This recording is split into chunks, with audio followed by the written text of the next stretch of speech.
말씀 보시겠습니다. 하나님 말씀은 누가복음 2장 말씀입니다. 오늘 성탄절 우리 아침에 주실 말씀은 누가복음 1장 26절부터 38절까지 말씀입니다. 성경을 보시고 또 스크린 보시면서 교독으로 한 절씩 함께 나누어서 읽도록 하겠습니다. 1장 26절부터 38절까지입니다. 교독합니다. 여섯째 달에 천사 가브리엘이 하나님의 보내심을 받아 갈릴리 나사렛이란 동네에 들어가서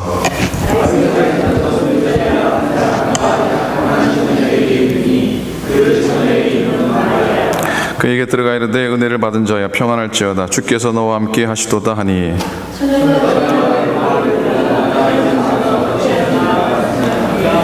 천사가 이르되 마리아여 무서워하지 말라 내가 하나님께 은혜를 입었느니라.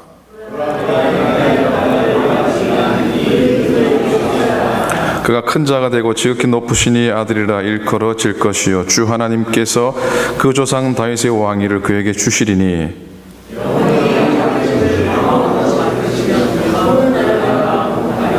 마리아가 천사에게 말하되 나는 남자를 알지 못하니 어찌 이 일이 있으리이까.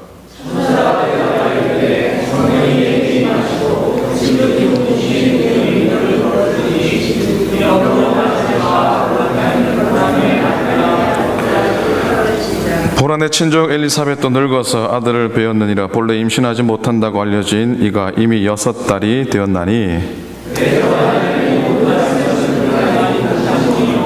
같이 있습니다. 마리아가 이르되 주의 여종이오니 말씀대로 내게 이루어지이다 하매 천사가 떠나가니라. 아멘. 아멘. 성탄을 맞으면서 요즘 제가 어제 새벽 예배도 그런 말씀을 나누었지만 소망에 대한 그런 마음이 자꾸 솟아나게 됩니다. 여러분 가운데 아기 예수님의 참 소망이 넘쳐나게 되기를 간절히 축원을 드립니다. 아멘. 지난 주일 오후에 이 지역의 교회연합회가 모여서 성탄 연합 예배를 드렸습니다. 임마누엘 교회에서 한다 그래서 제가 임마누엘 교회 한 번도 가보지를 못했어요. 이 지역이 제일 크다 그래서 한번 예배도 드리고 또 교회도 보고 그럴 겸해서 강한 목사님 같이 이렇게 찾아갔습니다. 임마누엘 교회 가보셨습니까? 크더라고요. 딱 들어가는데 참 크다. 제가 제 마음이 어떻겠습니까? 부러웠겠습니까? 아니면 어떻겠습니까? 부럽죠. 부러운 사람이 아니죠. 참 부럽더라고. 들어가니까 아주 깨끗하고 모든 것들이 다 훌륭하고 또 지역의 여러 교우들이 함께 예배드리는 모습이 참 좋았습니다. 좋았는데 제가 가서 참 부러움만 느끼고 나는 왜 이럴까 이런 마음만 갖고 왔겠습니까? 제가 또 그럴 사람이 아니잖아요. 소망을 갖고 왔습니다. 언제 제가 소망을 딱 가졌냐면은 이제 예배가 다 끝나갈 무렵에 마지막 축도 시간이었습니다. 축도 시간인데 축도를 누가 하셨냐면 손원배 목사님이 그 교회 담임 목사님 하셨어요. 물론 한 번 제가 본 적도 없고 이렇게 신문을 통해서만 이렇게 사진을 뵀는데 딱 나오시는데 축도를 하시는데 얼마나 위로가 되는지요. 왜 이러게 된 줄 아십니까? 보니까 저랑 비슷하게 머리가 없으시고 이렇게 그러셔서 이 참 저는 그런데 위로받습니다. 그런 모습 보면서 내게도 소망이 있다. 우리에게도 소망이 있다. 여러분 삶 가운데 어떤 모양이든지 어떤 상황 가운데 있든지 소망을 회복하면 우리 가운데 참 기쁨과 참 하나의 은혜가 회복될 줄로 믿습니다. 성탄절은 예수님이 탄생하신 날입니다.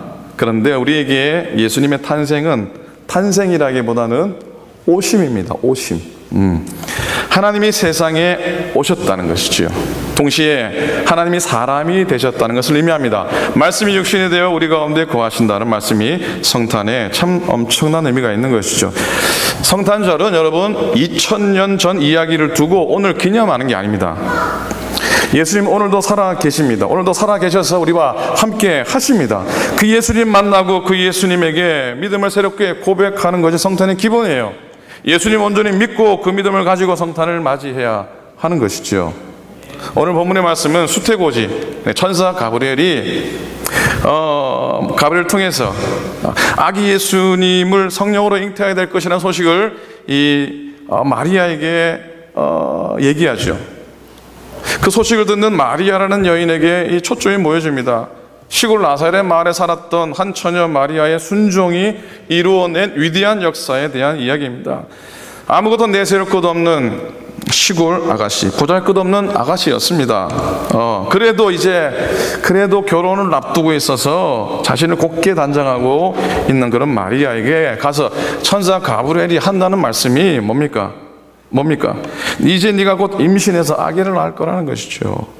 돈도 없어요, 지위도 없어요, 가문도 별로예요, 아무것도 없는데 그나마 여인으로서의 정절과 결혼해서 꾸밀 가정에 대한 기대, 그것뿐인 그녀에게 그걸 포기하라고 하는 그런 메시지인 것 같아요.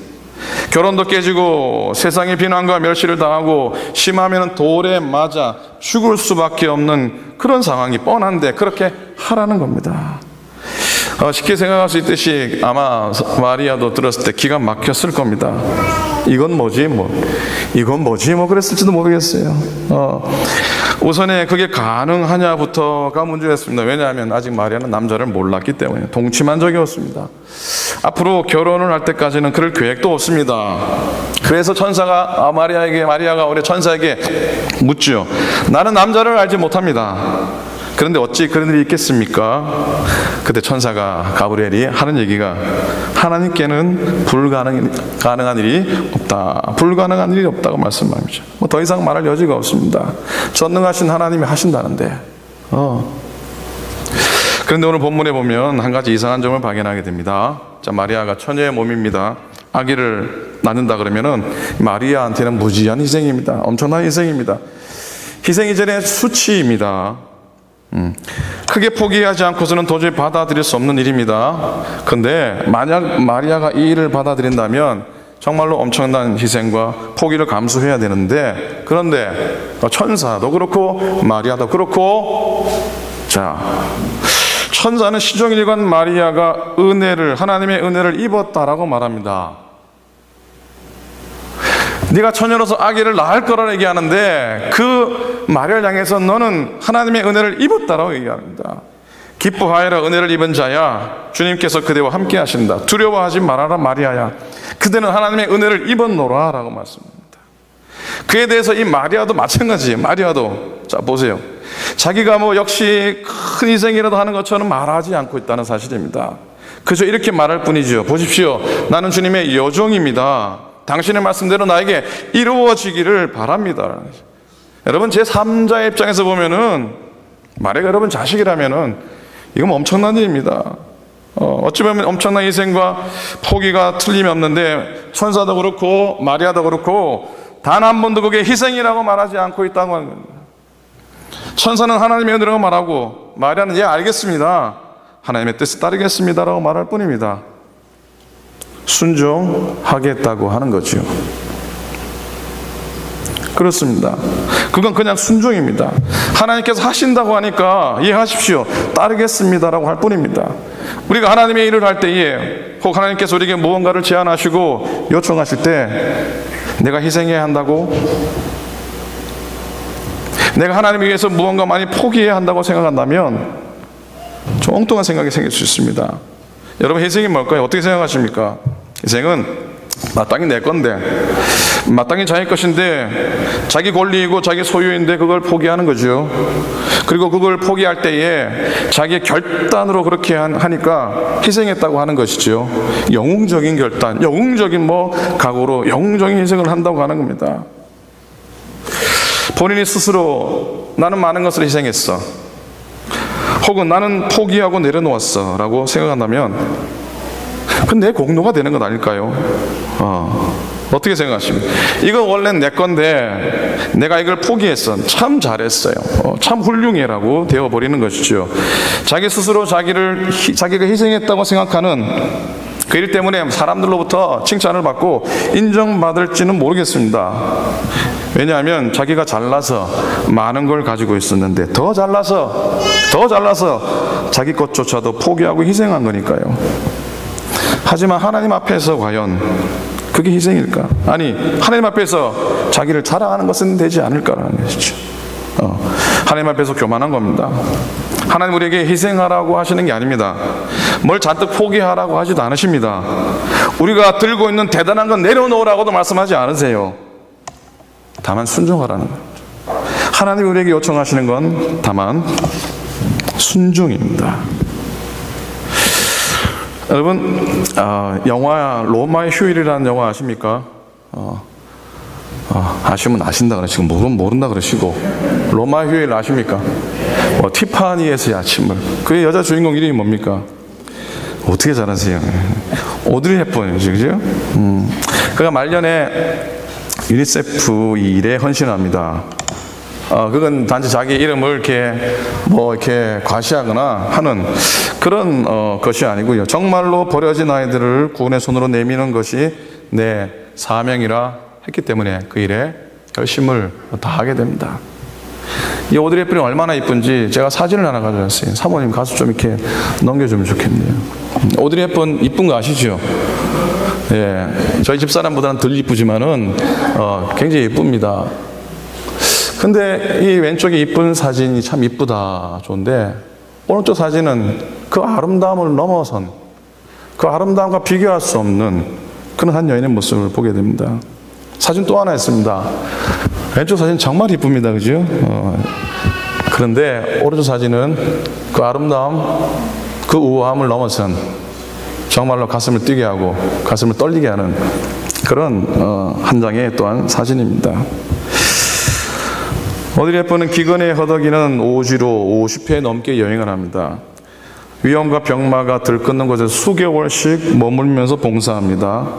죽은 아이들의 눈에서 파리를 쫓아내고 위로와 사랑을 주면서 자기는 거의 돌보지 않았습니다.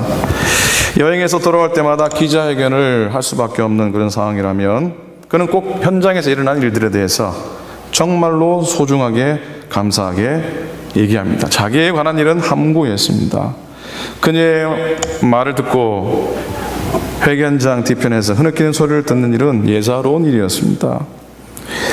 그녀의 모습은 그녀가 돕고 있는 어린 아이들을 닮아가기 시작했습니다. 피로와 고통이 얼굴에서 배어나왔습니다. 지난달의 아름다움은 온데간데 찾을 수 없게 되었습니다. 암으로 인해 그녀의 몸은 이렇게 서서히 죽어가기 시작했습니다. 결국 오드리 헵번이 오랫동안 살았던 스위스의 집으로 그의 마지막 암투병을 하기 위해 돌아오게 됩니다. 그곳에서 가족과 함께 생애 마지막을 보내게 되는데 때마침 1992년 크리스마스가 돌아왔습니다. 가족들을 다 불러 모아서 그들에게 그녀가 평소에 좋아하는 시를 유언처럼 말하기 시작합니다. 아름다운 입을 가지고 싶으면 친절한 말을 하라. 사랑스러운 눈을 갖고 싶으면 사람들에게서 좋은 점을 봐라. 날씬한 몸매를 갖고 싶으면 너희 음식을 배고픈 사람과 나누어라. 아름다운 머리카락을 갖고 싶으면 하루에 한 번 어린이가 손가락으로 너희 머리를 쓰다듬게 하라. 아름다운 자세를 갖고 싶으면 결코 너 혼자 걷고 있지 않음을 명심하라. 사람들은 상처로부터 복귀되어야 되며 낡은 것으로부터 새로워져야 하고 병으로부터 회복되어져야 되고 무지함으로부터 교화되어야 하며 고통으로부터 구원받고 또 구원받아야 한다. 결코 누구도 버려져서는 안 된다. 기억하라. 만약 도움의 손이 필요하다면 너의 팔끝에 있는 손을 이용하면 된다. 네가 더 나아가 나이가 들면 손이 두 개라는 것을 발견하게 된다. 한 손은 너 자신을 돕는 손이고 다른 한 손은 다른 사람을 돕는 손이다. 유언처럼 얘기했다고 합니다. 이었고 그 성탄절이 크리스마스가 지나고 채 한 달도 안 돼서 1993년 1월 20일 그는 이 땅에서 눈을 감게 됩니다. 63세의 나이입니다. 그날은 그녀가 하나님 부름받은 날은 미국의 빌 클린턴 대통령이 취임하는 날이었습니다. 빌 클린턴 대통령이 취임하는 날이었는데 그녀의 사망 기사가 오히려 대통령 취임 기사보다 먼저 크게 다루어졌다고 합니다. 생전에 오드리 헵번이 암투병 중에 고생하고 있을 때 누군가가 물었답니다.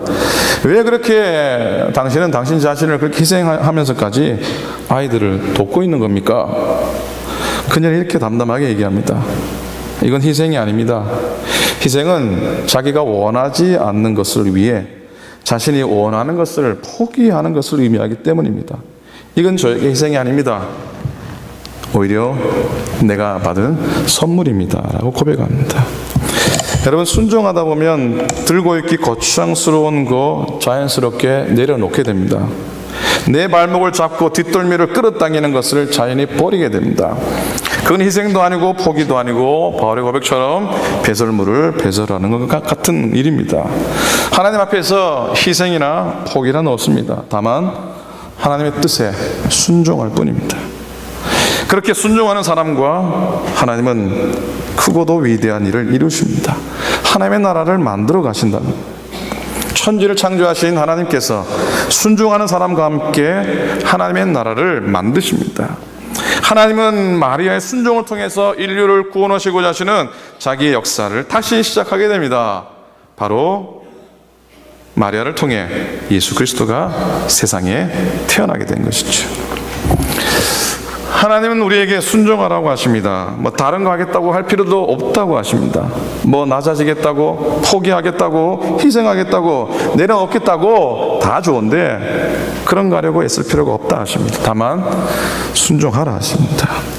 하나님이 하라고 하시는 일을 하고, 하나님이 가라고 하시는 곳에 가고, 하나님이 용서하라 하시니까 용서하고, 그렇게 사랑하고 화해하고 나누어주고, 그건 희생도 아니고 그건 포기도 아니고 그냥 순종하는 겁니다.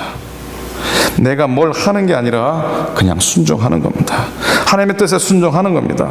순종하다 보면 그동안 나를 옥죄고 있었던, 혹은 나를 지탱하고 있다고 생각해온 내 삶의 자랑거리들, 내가 정말 소중하게 여겼던, 그런 소중히 여겼던 것들, 그것 없으면 죽는 줄 알았던 그런 것들이 스스로 버려지게 되는 경험을 하게 되는 것입니다. 일부러 희생하거나 포기하지 않아도 된다는 말입니다. 희생 포기 왠지 무지하게 힘들어 보입니다. 오늘날 믿음의 삶을 사는 사람들에게 참 선포하기 힘든 메시지이기도 합니다. 그러더군요. 설교의 내용에 은혜에 대한 설교를 하면 가장 큰 은혜를 받는다고 합니다. 근데 헌신에 대한 설교를 하면 은혜를 가장 못 받는다고 합니다. 순종에 대한 말씀을 하면 더더욱 그렇다고 합니다. 여러분, 성탄의 계절에 마리아가 한 한마디 말을, 그 말이 우리의 가슴을 칩니다. 보십시오, 나는 주님의 여종입니다. 당신의 말씀대로 나에게 이루어지기를 바랍니다. 라는 고백이지요. 사랑하는 성도 여러분, 오늘 성탄을 보냅니다. 성탄의 기쁜 메시지, 또 화려한 메시지, 또 감격의 메시지를 전해야 되는데, 하나님의 말씀이 내게 이루어지기를 소망합니다 했던 이 한 여인의 그 고백을 함께 나누게 된 것, 이것도 하나님의 뜻이라 믿습니다. 성탄을 맞습니다. 바로 이 여인의 고백이 우리 입술 속에서 아무런 이유나 아무런 조건 없이 하나님께 순종하겠다는 말로 고백되기를 간절히 바랍니다. 그래서 우리를 통해서 이 땅에 주님의 구원이 선포되고 하나님 나라가 이루어지게 되기를 간절히 바랍니다. 작디 작은 우리, 부족한 우리를 통해서 하나님의 위대한 역사를 이루시는 그런 우리 하나님의 사람이 될 수 있기를 소망합니다. 2014년 성탄의 절기에 하나님의 말씀대로 우리에게 이루어지기를 소망합니다. 기도하는 저와 여러분 꼭 될 수 있기를 주님의 이름으로 간절히 축원을 드립니다. 아멘. 기도하겠습니다. 하나님 아버지 고맙습니다. 성탄의 기쁨과 감격과 흥분과 선물과 하나님, 그런 것들보다도 그 성탄을 맞으며 그 성탄을 준비하며 그 성탄을 기다렸던 이 한 여인의 이 마리아의 모습을 다시 한 번 더 돌아보게 됩니다. 평소에 우리들이 믿음의 삶을 살아가면서 이거 내려 놔야 되는데, 이거 버려야 되는데 고민하면서 할 때가 많이 있습니다. 그러나 내가 뭘 내려놓겠다고, 내가 뭘 포기하겠다고, 뭘 희생하겠다고 몸부림치기 전에 주의 말씀대로 순종하겠습니다. 주의 말씀이 내 삶 속에 이루어질 것을 믿습니다. 고백하는 순종의 고백이 먼저 있어지도록 성령님 인도해 주시옵소서. 성탄의 소망, 성탄의 기쁨, 성탄의 순종이 우리 재단과 우리 모든 심령 가운데 가득 넘쳐나게 하옵소서. 감사드립니다. 우리 주님 예수님 이름으로 간절히 기도드립니다. 아멘. 아멘. 이 시간은